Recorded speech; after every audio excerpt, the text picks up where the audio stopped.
Yonder ship Mariah, don't you wanna go? It was the first time in America that blacks met with white leaders to discuss their future after slavery. These three black Baptist churches and these ministers and deacons had a big say in what became known as 40 Acres and a Mule in American history.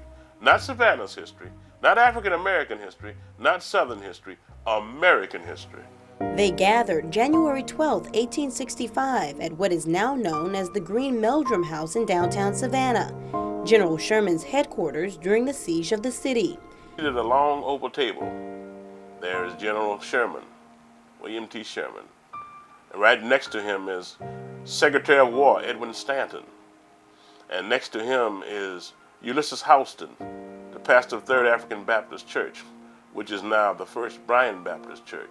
Also there was the pastor of First African Baptist Church, Reverend William Campbell, the Reverend John Cox of Second African Baptist, and standing up addressing the meeting was Garrison Frazier. About 6 feet 1 inches tall in stature, an imposing black man who was a spokesman. Dr. Charles Elmore is a local historian and professor of humanities at Savannah State University. He says it was after that meeting that General Sherman issued Special Field Order Number 15. Which said this, that all of the Confederate plantations that were seized during the Civil War, from Fernandina Beach to the St. Johns River, from Jacksonville through Jekyll Island, St. Simons, the Golden Isles, clear to Tybee. Each black would receive 40 acres and an army mule to work the land. Hence, they called it 40 Acres and a Mule.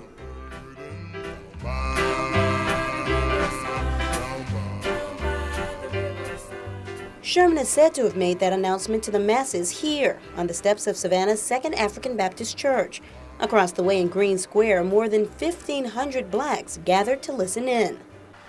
And now these were people now who wanted to stand independent. You know what I'm saying? So upon hearing that news that we're going to get our own land and the tools to work that land, this was like the day of Jubilee. Freed slaves welcomed the order as proof that emancipation would give them a stake in the land they had worked as slaves for so long. But it only lasted for a while.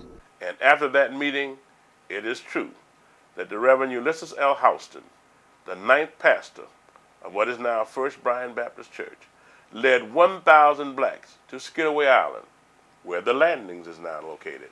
They would stay for only a year. But it was rescinded now by Andrew Johnson. You know, he campaigned to remove the Union, and since it was a military order, once the Union was removed, we had no protection.